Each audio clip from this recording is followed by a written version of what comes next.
जय भीम. संपूर्ण विश्वाला शांती, मैत्री आणि करुणेचा महान संदेश देणारे, माणसामाणसातील भेदाभेद मिटवून समता शिकवणारे, या संपूर्ण जगात स्त्रियांना देखील ज्ञान आणि मुक्तीचा मार्ग दाखवणारे जगतवंदनीय जगद्गुरु तथागत भगवान बुद्ध, भारतीय संविधानाबरोबर संपूर्ण भारताची निर्मिती करत बहुजनांबरोबर स्त्रियांचाही उद्धार करणारे विश्वरत्न बोधिसत्व डॉक्टर बाबासाहेब आंबेडकर या महामानवांना माझा त्रिवार पंचांग प्रणाम. प्रत्येक यशस्वी पुरुषामागे पुरुषाबरोबर एक स्त्री असते, एका स्त्रीचा हात असतो असं आपण नेहमी म्हणतो. तसंच या महामानवांना साथ देणाऱ्या आदर्श माता यशोधरा, माता रमाई या आदर्शांना सुद्धा मी त्रिवार पंचांग प्रणाम करते. तमाम बौद्धांची मातृसंस्था ज्याच्या माध्यमाने भारताच्या 28 राज्यात धर्माचा प्रचार प्रसार केला जातो, बौद्ध संस्कार विधी केले जातात, ती एकमेव संस्था म्हणजे दी बुद्धिस्ट सोसायटी ऑफ इंडिया. या संस्थेचे द्वितीय अध्यक्ष बौद्धाचार्यांचे जनक आणि या चैत्य स्तूपाचे शिल्पकार सूर्यपुत्र भैयासाहेब आंबेडकर यांच्या स्मृतीस देखील माझे त्रिवार अभिवादन. या संस्थेच्या विद्यमान संरक्षक एक स्त्री असून देखील ज्यांनी 45 वर्ष राष्ट्रीय अध्यक्षपद भूषवून परोपकारी धर्म पोहोचवला अशा ममता सागर महाउपासिका मीराताईजी यांच्या धम्म कार्याला माझा पंचांग प्रणाम. या संस्थेचे कार्याध्यक्ष, समता सैनिक दलाचे राष्ट्रीय अध्यक्ष आणि ट्रस्टी, त्याप्रमाणेच बुद्धिस्ट उद्योग सेमिनारचे अध्यक्ष आदरणीय भीमराव साहेब यांच्या धम्म कार्याला माझा सविनय जय भीम. मुंबई प्रदेशच्या अंतर्गत चैत्य स्तूपात प्रत्येक वर्षी वर्षावास घेतला जातो आणि या वर्षावासात या चैत्य स्तूपात उपस्थित असलेले पूज्य भदंत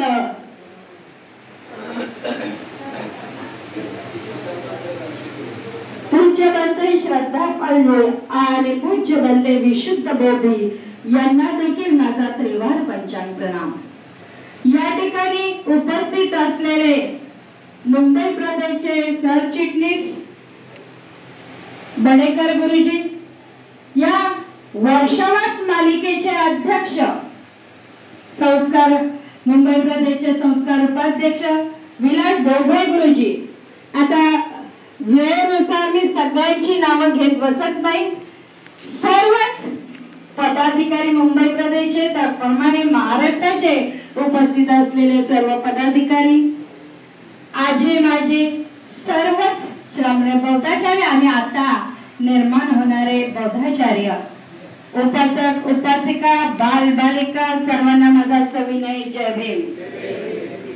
आज आपण या ठिकाणी मानव मुक्तीचा जाहीरनामा कालम सूत्र हा विषय ऐकत आहोत.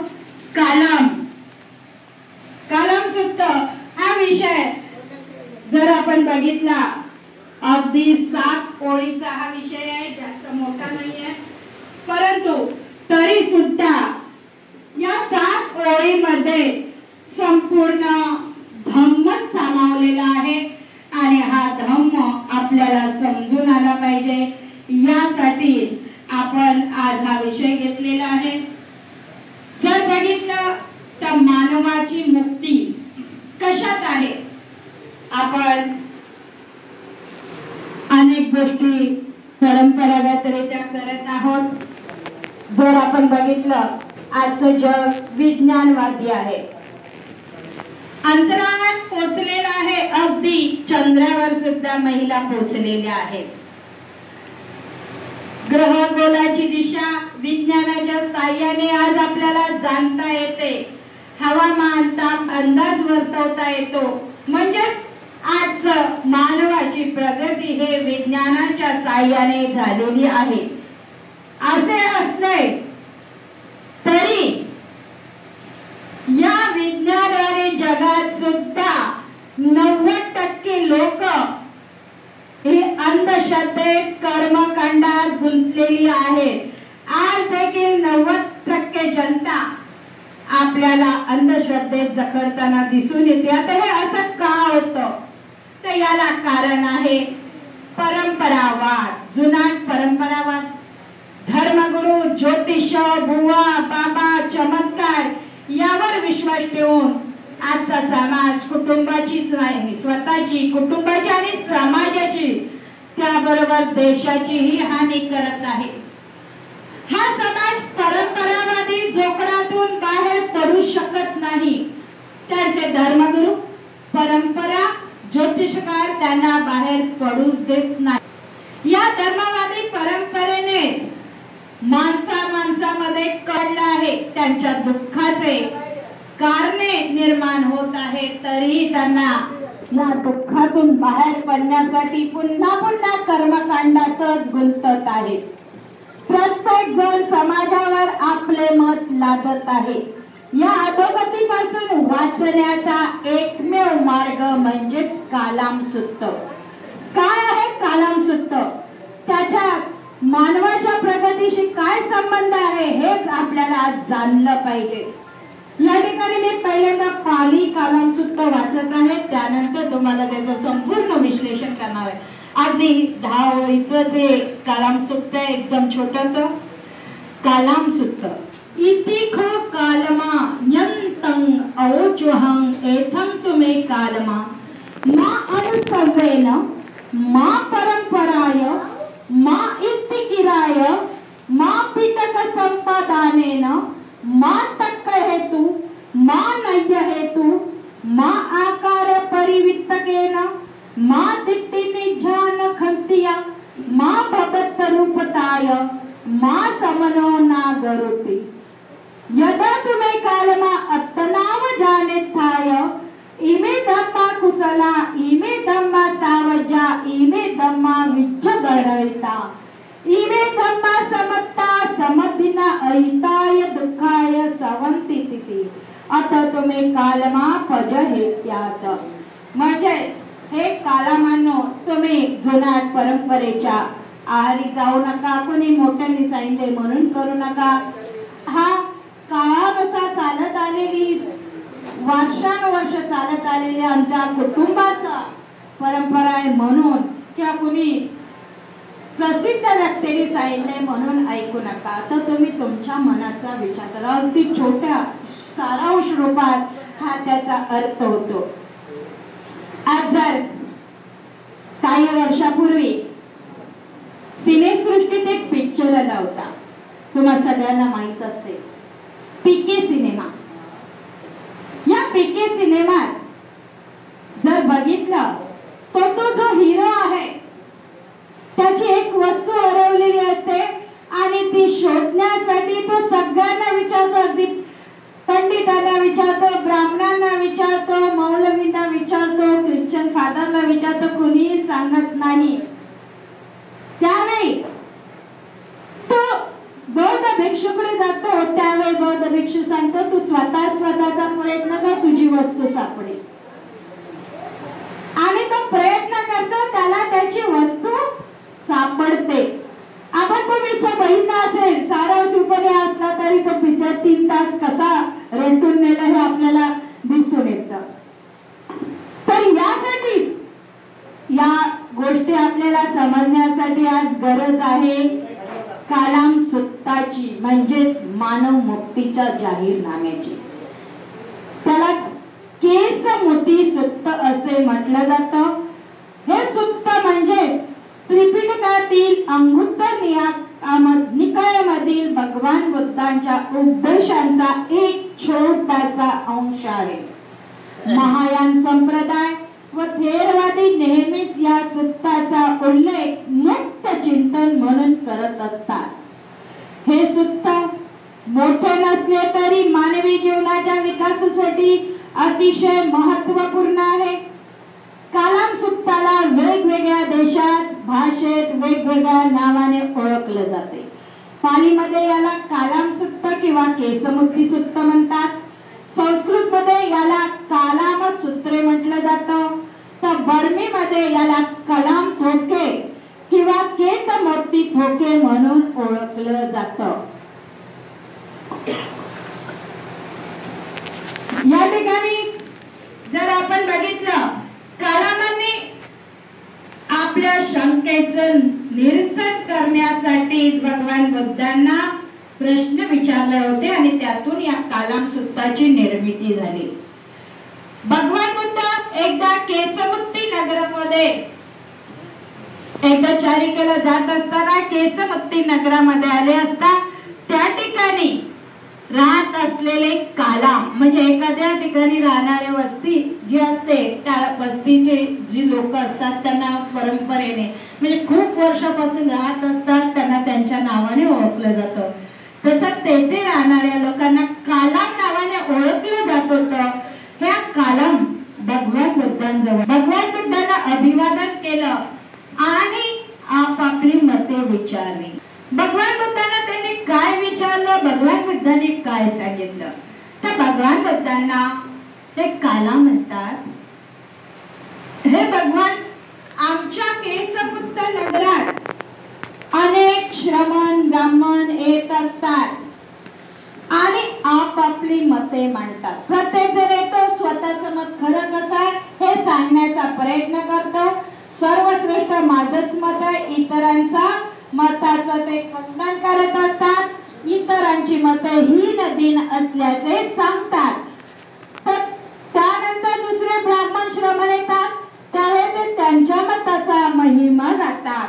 दुसऱ्याच्या धर्म समजुतीला ते खंडन आणि निर्वसना करता शिव्याशाप देतात. म्हणून हे भगवान आम्हाला सांगा, असत्य काय आहे, आम्ही कोणाला सत्य मानावे कोणाला असत्य मानावे आम्हाला समजत नाही. तरी कृपया करून आम्हाला योग्य ते मार्गदर्शन करावे. भगवान बुद्धांनी सांगितलं, तुमच्या मनातील अनिश्चिती आणि शंका उद्भवण्याचं जे कारण झाले आहे ते योग्य वेळी झालेलं आहे आणि तुमच्या शंकेचं निरसन आता या ठिकाणी करताना भगवान बुद्ध काय म्हणतात, तुम्ही जे केवळ ऐकता त्यावर विश्वास ठेवू नका. विज्ञान सुद्धा हे सांगतं, केवळ ऐकीव गोष्टीवर विश्वास ठेवायचा का? कुठलीही गोष्ट स्वीकारायची असेल तर त्याला पुरावा पाहिजे. नुसत्या ऐकीव गोष्टीवर विश्वास ठेवू नये, प्रत्यक्षदर्शी पुरावा पाहिजे. आणि प्रत्यक्षदर्शी पुरावा म्हणजे काय? डोळ्याने पाहणारी व्यक्ती सुद्धा पाहिजे. म्हणजे नुसतं ऐकून नाही, ठोकर कुणीतरी सांगितलंय म्हणून त्याच्यावर विश्वास ठेवू नका. जे केवळ खूप लोकांनी सांगितलेलं आहे म्हणून विश्वास ठेवू नका.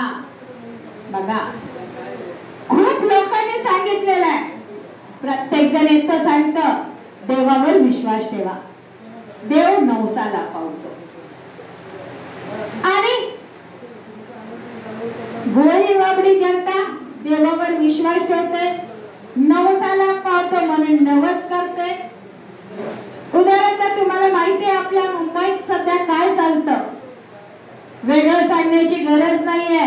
नवसाचा जागृत काय आहे, प्रत्येक मंदिरात किंवा गणपती आला, नवरात्री आली की त्या ठिकाणी लिहिलेलं असतं जागृत देवस्थान, नवसाला पावणारा.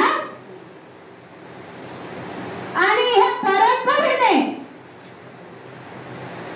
लोक सांगत आहेत, दुसरे सांगत आहेत आणि इतक्या अशा रीतीने सांगत आहे की जे तुम्हाला खरं वाटणार तिला अनुभव आले, मला काय येणार नाही.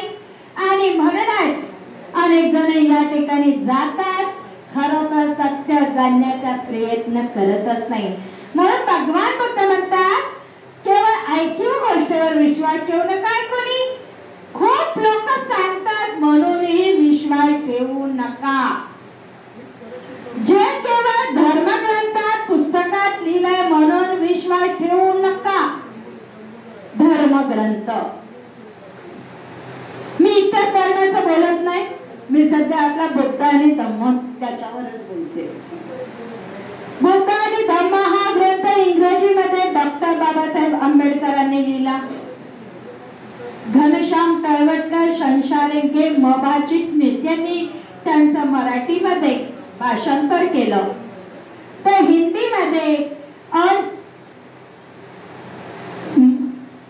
हिंदीमध्ये भाषांतर त्याचं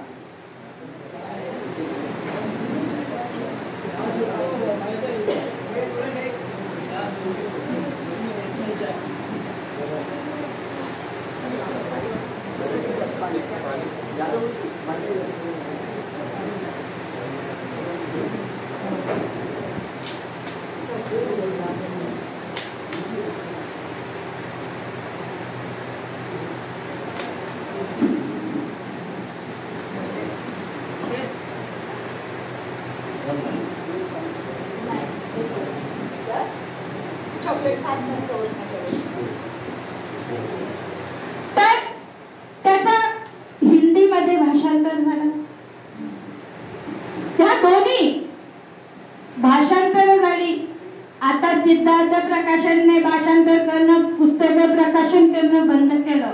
आता बघतो तिकडे अनेक प्रकाशनं सुरू आहेत. परंतु या धम्मग्रंथातील मूळ धम्मग्रंथ आणि त्याचं भाषांतर याची पडताळणी आपण केली आहे का? हे सुद्धा पडताळणी करून पहा. कारण अनेक पुस्तकामध्ये या धम्मग्रंथातच काही भाग गाळलेले आहेत इतर प्रकाशकांचे. तर काही ओळीमध्येच बदलाव आहे, त्यांनी त्यांच्या भाषेत केलेला आहे. त्यामुळे फरक हा पडतोच. म्हणून केवळ पुस्तकात लिहिलंय म्हणून सुद्धा विश्वास ठेवू नका. मग इतर धर्मग्रंथाबाबत तुम्ही जाणू शकता. मी केवळ बुद्ध आणि धम्मामध्येच म्हटलेलं आहे.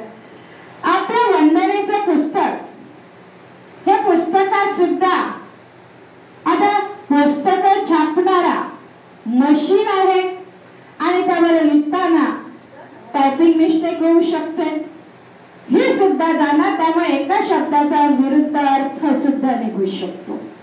तर आपण केवळ पुस्तकात लिहिलंय म्हणून सुद्धा विश्वास ठेवू नका. केवळ तर्कशास्त्रानुसार आहे म्हणून विश्वास ठेवू नका. तर्कशास्त्र दृष्ट्या मला पटतं, ते बरोबर म्हणतात, ते तसंच आहे, नका ठेवू विश्वास. जे न्यायशास्त्रानुसार आहे त्यावर विश्वास ठेवू नका. इतर आपल्याला दिसण्यासाठी न्यायाधीश म्हणजे न्याय सदृश्य आहे, योग्य आहे असं वाटतं, परंतु त्याची चिकित्सा करा. ती खरोखर न्यायशास्त्रानुसार योग्य आहे की अयोग्य आहे. केवळ सकृत दर्शनी पटण्यासारखा आहे म्हणून विश्वास ठेवू नका. आपल्याला त्याचं दर्शन झालं, आपल्याला योग्य वाटतं म्हणून विश्वास ठेवायचा नाही. केवळ बाह्यकारी खऱ्यासारखं दिसतं, खरं वाटतं म्हणून विश्वास ठेवू नका. एखादे वचन कोणी यती, श्रमण, आचार्यांनी सांगितलंय म्हणून विश्वास ठेवू नका. परंपरागत आहे म्हणून विश्वास ठेवू नका. भगवान बुद्धाने अशा प्रकारे प्रत्येक गोष्टी सांगितलेल्या आहेत. ऐकीव गोष्टीवर विश्वास नाही ठेवायचा. आता ऐकीव वर्ष भगवान बुद्धांच्या काळात सुद्धा ब्रह्माने सृष्टी निर्माण केली, आम्ही ब्रह्मपुत्राची मुलं आहोत असं सांगणारे ब्राह्मण होते. या ठिकाणी जर ब्रह्माने सृष्टी निर्माण केली तर ब्रह्मा दिसतो कसा? भारद्वाज भगवान बुद्धांनी भारद्वाज ब्राह्मणाला विचारलं, तुम्ही ब्रह्माला पाहिलेला आहे का? त्याला तुम्ही पाहिलं नाही. तुमच्या पिढीमध्ये कुणी पाहिलेलं आहे का? तर नाही, कुणीही त्यांना पाहिलं नाही. मग केवळ ऐकीव कोणीतरी सांगितलंय म्हणून तुम्ही ब्रह्मा आहे यावर विश्वास कसा काय ठेवता? ही ब्रह्माने सृष्टी निर्माण केली याच्यावर विश्वास ठेवण्यासाठी बुद्धीला तर पटलं पाहिजे. जर तुमच्या बुद्धीला पटत नसेल तर विश्वास ठेवू नका. खूप लोक सांगतात म्हणून ऐकता, आत्मा आहे सांगतात ना, आता तर भरमसाठ पिक्चरच असे निघाले ज्याच्यामुळे माणसाला आत्म्यावर विश्वास. पिंपळाचं झाड मुंजा राहतो. बालपणापासून सांगितलेले आम्हाला पिंपळाच्या का सांगितलेलं याची चिकित्सा करा. खरोखरच त्या झाडावर आहे का? चिंचेच्या झाडावर भूत राहतं? कोणी पाहिलंय का?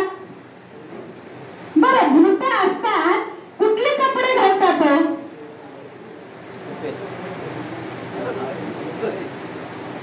लक्षात आलं? कारण अंधारात दिसणारा एकमेव कलर म्हणजे सफेद. तर काळी निळी पिवळी का घालत नाही? दिसत नाहीत का? लोकांना घाबरवण्यासाठी सफेद कलरच अंधारात उठावदार दिसतो. त्या केस मोकळी पूर्वीच्या काळी अनेक स्त्रियांच्या अंगात येत होतं, त्यामुळे केस मोकळे ठेवून त्या नाचती होत्या. कारण पोटभर खायला अन्न नसलं की या गोष्टी घडत होत्या. मला कधी कधी प्रश्न पडतो, त्या भूताला दुसरे रंगीबेरंगी कपडे का दिले नाहीत? बरोबर ना? तेव्हा चिकित्सा केली. अरे अंधारात त्या सफेद रंगाशिवाय काहीच दिसत नाही, म्हणून झेब्रा क्रॉसिंग पण काळ्या पट्ट्यावर सफेदच पट्टे असतात. तर हे लक्षात ठेवा की कोणी सांगितलंय म्हणून विश्वास ठेवू नका. आता पुस्तकाचं तर उदाहरण दिलेलंच आहे. तर्कशास्त्र न्यायशास्त्रानुसार आपल्याला पटतील अशाच गोष्टी स्वीकारा. केवळ आपल्याला दिसतं खूप सुंदर आहे, फेअर अँड लवली लावलं की गोरो गोरो होतं. खरोखर होतं का?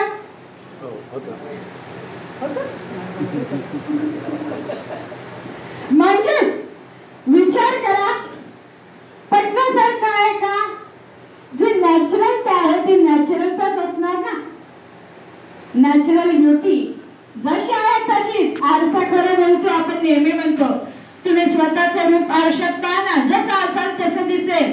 काही करा, तात्पुरता उजळपणा तुम्हाला या क्रीमने वगैरे मिळेल, पण कायम स्वरूपी तुमची जी स्किन आहे, जी बॉडी आहे, तुम्ही जे अन्न पदार्थ खाता त्याचाच परिणाम तुमच्या त्वचेवर होत असतो. खाद्य पदार्थातून तुमचा शरीर निरोगी राहण्याचा, त्वचा निरोगी राहण्याचा उपयोग होत असतात. केवळ बाह्य वरून तुम्ही कितीही लेपन करा फरक पडणार नाहीये. आणि म्हणूनच केवळ खरे वाटते दिसून विश्वास ठेवू नका. एखादं वचन थोडं मोठ्यांनी सांगितलंय म्हणून विश्वास ठेवायचा नाही. परंपरागत कशा गोष्टी घडतात याचं उदाहरण देते. परंपरेने काय घडतं?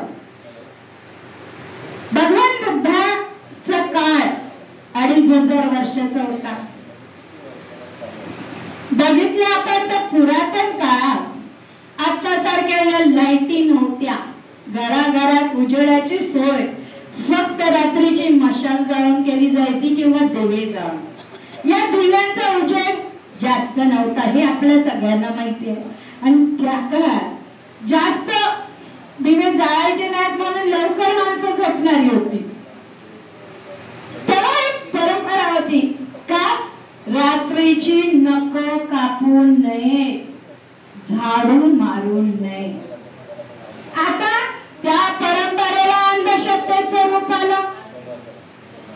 अंधश्रद्धा निर्माण झाली. रात्रीची नख कापायची नाही, शनिवारची नख कापायची नाही, अमक्या दिवशी कापायची नाही, रात्रीचा झाडू मारायचं नाही. याच्या मागचं तुम्ही कारण शोधा ना. लाईटी नव्हत्या, तुमचा मौल्यवान दागिना झाडू मारून त्या कचऱ्यात जाऊ शकतो म्हणून झाडू मारायचा नव्हता. रात्रीची नख कापताना त्यावेळी काय आत्ताचं आधुनिक यंत्र नेल कटर होतं का? सुरीने किंवा कशाने तरी धारदार वस्तूने कापलं जायचं आणि रात्रीच्या कापताना तुमच्या इजा होऊ शकते. हे आपण विषारी नख काय म्हणतो ना. नख खाली पडलं, एखाद्याला दिसलं नाही, त्या नखावर पाय पडला तर एखादा माणूस जखमी होऊ शकतो. आणि म्हणून ह्या गोष्टी रात्रीच्या कापायच्या नाहीत, रात्रीच्या करायच्या नाहीत सांगितल्या. पण परंपरा आहे ना, हजारो वर्ष वर्षापासूनची आज देखील अनेक लोक रात्रीची नख कापायला घाबरतात.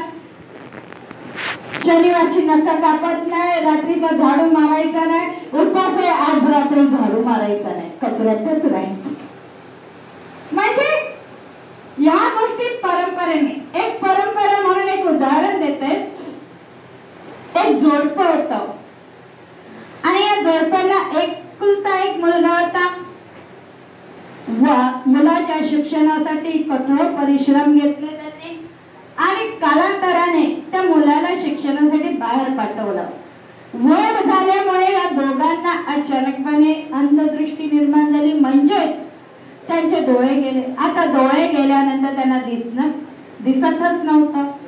पत्नी रोज नेहमीप्रमाणे स्वयंपाक बनवायची.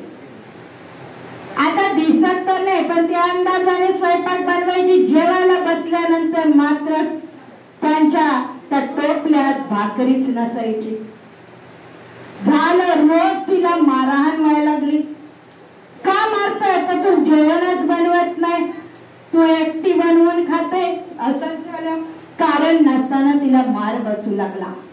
शेजारीत राहणारा एक दुसरा व्यक्ती होता, त्याने पाहिलं, अरे ही नेहमी आनंदी राहणारं जोडपं यांच्यात का भांडणं व्हायला लागले. म्हणून त्याने घरात जाऊन चौकशी केली. त्याने सांगितलं माझी बायको जेवण बनवत नाही, आता वय झालं तिचं म्हणून ती टाळाटाळ करते, मला उपाशी मारते. कारण सांगितले. त्या माणसाने थोडं निरीक्षण केलं आणि त्याला काही गोष्टी कळल्या. त्याने सांगितलं अरे तिची पत्नी तर जेवण बनवते, परंतु जेवण बनवल्यावर ती कर्कटी भांडी जेव्हा बाहेर घेऊन जाते त्यावेळी एक कुत्रं येतं आणि तुझी भाकरी पडवून येतं. आता या दोष कुणाचा आहे? कुत्र्याचा म्हणायचा का या दोघांचा? या दोघांना दिसत नाही, कुत्र्याला पावतंय. मग याला उत्तर काय? म्हणून त्याच माणसाने काठी आणून दिली, त्याला घुंगरू लावले होते आणि घुंगरू लावलेली ही काठी त्याने त्यांच्या जवळ दिली आणि जायला जेव्हा तुझी पत्नी जेवण करायला बसेल वाचवत राहा, कुत्र जवळ येणार नाही. आणि त्याप्रमाणे तो करू लागला, पोटभर जेवू लागला. काही दिवसांनी मुलगा आला. मुलासमोर पण हीच क्रिया, जेवण करायची बसली की हा काठी वाजवत असे. मुलगा आता मोठा झाला होता, तो फक्त निरीक्षण करत होता. कालांतराने त्याचं मुलाचं लग्न झालं आणि लग्न झाल्यानंतर वयोवृद्धतेनुसार आई वडिलांचं निधन झाल्यानंतर वंशाची परंपरा मुलंच चालवतात ना. बायको जेवण करायला बसली आणि आंध्याचा हा मुलगा काठी घेऊन बसला. का? अरे परंपरा. तुम्ही एक दिवस गेला, 2 दिवस गेला, तिसऱ्या दिवशी विचारलं तुम्ही असं का करता? मी जेवण करायला लागले की काठी घेऊन बसता डोंगराची. अरे ही आमच्या घराण्याची परंपरा आहे. माझी आई जेवण करत होती तेव्हा माझा बाप काठी घेऊन बसत होता, आता वंश परंपरेने मी काठी घेऊन बसत आहे. अशा परंपरा निर्माण होतात. त्यामागे त्या मुलाने डोळसपणे चिकित्सा करायला पाहिजे होती की नाही, पण ती चिकित्साच केली नाही आणि म्हणूनच परंपरागत गोष्टीवर विश्वास ठेवून हा अधोगतीला गेलाय.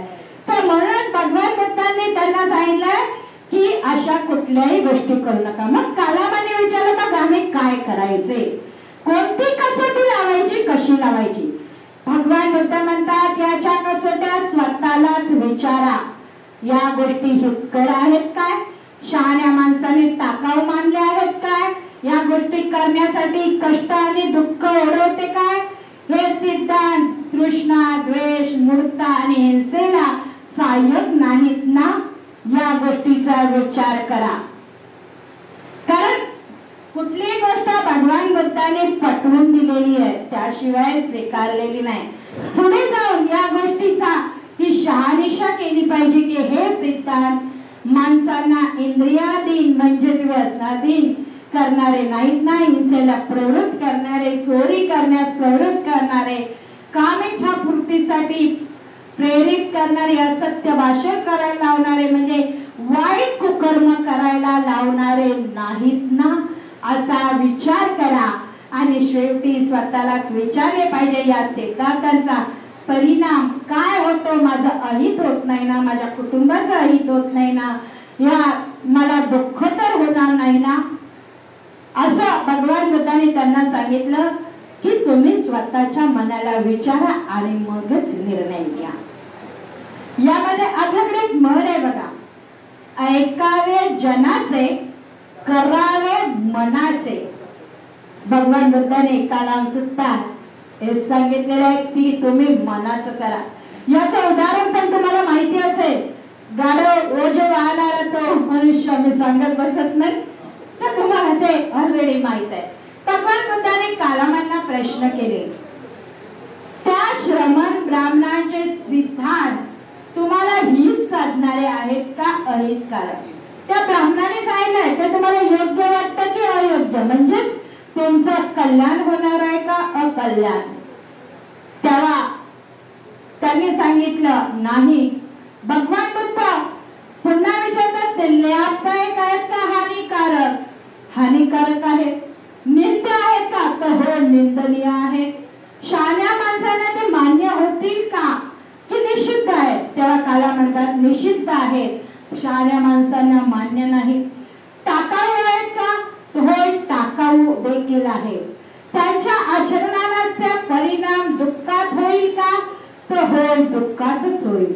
जे धर्मग्रंथ आहे त्यानुसार ते प्रमादित म्हणजे सत्य आहेत का? तर नाही, ते सत्य नाही. भगवान बुद्ध म्हणतात मी नेमकं हेच तर म्हणालो, जे ऐक्य परंपरागत आहे, वादाविवादाची कुशलता, तर्काची सूक्ष्मता आहे तेवढ्यावरच विश्वास ठेवू नका. केवळ विश्वसनीय वाटते म्हणून विश्वास ठेवू नका. अनुकूल आहे म्हणून विश्वास ठेवू नका. कुणी सांगितलंय म्हणून विश्वास ठेवू नका. ज्याने तुम्हाला दुःखदायक होतं त्या प्रत्येक गोष्टीचा त्यागच केला पाहिजे. स्वतःसाठी, समाजासाठी हितकारक असणाऱ्या गोष्टींचा तुम्ही स्वीकार केला पाहिजे. या जगाच्या इतिहासात भगवान बुद्धांनी जी शिकवण दिली आहे तशी शिकवण देण्याचे साहस आज तागायत कुठल्याही धर्म संस्थापकाकडे नाही. सर्वजण स्वतःला श्रेष्ठ, उच्चतम मानण्यातच धन्यता मानतात, प्रयत्न करत असतात. या ठिकाणी भगवान बुद्धाने एक शब्द सांगितलेला आहे, म्हणजे एक उपदेश केलेला आहे, मी सांगतो म्हणून नाही. या पहा, जाणा, मगच विश्वास ठेवा. म्हणजे डोळे बंद करून माझ्या सुद्धा गोष्टीवर विश्वास ठेवू नका. मी सांगतो म्हणून नाही, तर तुम्ही पहा. त्याला शब्द आहे पाली एही पसिको. त्या एका शब्दातच भगवान बुद्धाने सांगितलंय तुम्हाला काय वाटतं ते या, पहा, जाणा, पटलं तर स्वीकारा, नाही तर निघून जा. मी तुम्हाला अडवणारही नाही. भगवान बुद्धांच्या काळात असाच एक भगवान बुद्धांचा शिष्य झाला होता. भगवान बुद्धांचे नियम त्याला पटत नव्हते. साहजिकच आहे ना, चांगले नियम कुणालाही पटत नाही. आणि त्यामुळे भगवान बुद्धांना तो विचारायला आला की मला तुमचे विचार पटत नाही. मला असं वाटलं तुम्ही पुनर्जन्म सांगाल, मोक्षाची कल्पना सांगाल, पण तुम्ही ह्या गोष्टी सांगतच नाही. त्यामुळे मी तुमचं शिष्यत्व नाकारत आहे, म्हणजे तुम्हाला गुरु मानण्यापासून नकार देत आहे. तुमचा आजपासून मी शिष्य होणार नाही. भगवान बुद्धाने त्याला सांगितलं तू या ठिकाणी आला तेव्हा मला सांगून आलास का की मी तुम्हाला गुरु मानतो, मी तुमचा शिष्य होणार आहे? नाही. या ठिकाणी जाताना तुम्हाला का सांगतोस? मग मी तुला सांगितलं होतं का तू माझा शिष्य हो, मी तुझा गुरु होतो? नाही. तुला वाटलं तू इथे आला, तुला नाही माझे विचार पटले, तू निघून जातो. याला तू जबाबदार आहे, मी कसं काय असेल? या गोष्टीसाठी तुमच्या बुद्धीला पटलं तरच घ्या. म्हणजे कुठलीही गोष्ट भगवान बुद्धाने आंधळेपणाने स्वीकारा अशी सांगितलेली नाही. प्रत्येक गोष्ट बुद्धीच्या कसोटीवर निरखून पारखून केली पाहिजे. आज सुद्धा काळाची गरज आहे. डॉक्टर बाबासाहेब आंबेडकरांनी आम्हाला 22 प्रतिज्ञा दिल्या. आज काळाची गरज आहे या 22 प्रतिज्ञेचं आचरण करण्याची. आज गरज आहे. बाबासाहेबांनी या भारताला संविधान संविधानाचं रक्षण करण्याची ऐकीव गोष्ट आहे का ही?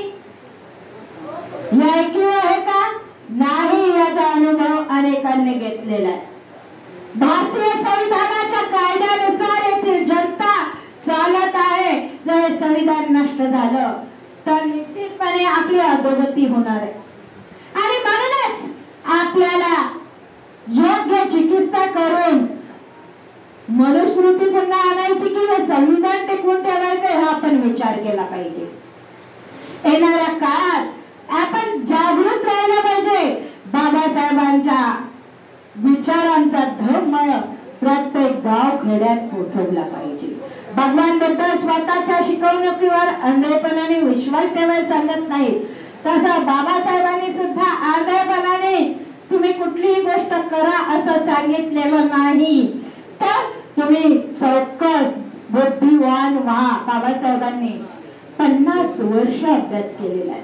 1-2 वर्ष नाही. अनेक जण म्हणतात 21 वर्ष अभ्यास करून बौद्ध धर्माची दीक्षा घेतली. नाही, 21 वर्ष आम्हाला लागले. आमची मानसिकता बदलायला बाबासाहेबांना लागले. 1907 पासूनच तर बाबासाहेबांनी बौद्ध धर्माच्या अभ्यासास सुरुवात केली होती. जेव्हा त्यांना केळकर गुरुजींनी बुद्ध चरित्र हे पुस्तक भेट दिलं होतं. बरोबर ना? म्हणजे 50 वर्ष त्यांनी बौद्ध धर्माचा अभ्यास केला होता. 1927च्या भाषणातच त्यांनी देवी देवतांना पूजू नका हे महाडच्या सत्याग्रहाच्या वेळी सांगितलेल्या महिलांना संदेश दिलेला. म्हणजे आपण जर चिकित्सा करून वाचलं तर आपल्याला गोष्टी कळणार आहे. भगवान बुद्धांनी एका गाथेत सांगितलेलं आहे, तपोछेदाच निकसात सुवर्णमेव पंडिता तारिख भिक्खवो ग्राह्यं मधुवोच न तु गौरवात. हे पंडिता, ज्या प्रकारे उच्च तापमानावर पारखून सोने, जर आपल्याला शुद्धता सोन्याची तपासायची असेल तर ते उच्च तापमानावर तापवले जाते आणि पारखले जाते. त्या प्रकारेच माझी शिकवण हे वैज्ञानिक कसोटीवर पारखून ग्रहण करावी, केवळ माझ्या प्रती श्रद्धा म्हणून नाही. आणि भगवान बुद्धांचे अनुयायी, बाबासाहेबांचे अनुयायी भगवान बुद्ध आणि बाबासाहेबांना पूजा करतात. म्हणजे ते त्यांची पूजा करत नाही, तर त्यांचं स्मरण करून त्यांच्याकडनं प्रेरणा घेण्यासाठीच ते त्यांच्या पुढे नतमस्तक होत असतात. त्यांच्या विचारांचा वारसा ते आपल्या हृदयात घेऊन धर्म प्रचार करत असतात. जे बुद्धानुयायी आहेत ते योग्य मार्गाची शिकवणच समाजाला देत असतात. आणि आपणही तसाच सर्वांनी होणाऱ्या भावी बौद्धाचार्याने तोच प्रयत्न करावा अशीच मी त्यांच्या प्रती मंगल कामना करते. या ठिकाणी उपस्थित असणारे सर्वच नवनिर्वाचित बौद्धाचार्य, उपासक उपासिका, बाल बालिका आणि सर्वच येथे जमलेले पदाधिकारी सर्वांप्रती मी मंगल कामना व्यक्त करते आणि सर्वांचा आयु आरोग्य उत्तम राहो. बौद्ध धर्म संघ या 3 रत्नांच्या बलाने त्यांचे इच्छित ध्येय प्राप्त हो ही मी मंगल कामना व्यक्त करून या ठिकाणी पुन्हा एकदा महामानवांना वंदन तुम्हा सगळ्यांना जय भीम करते. नमो बुद्धाय. जय भीम. जय संविधान.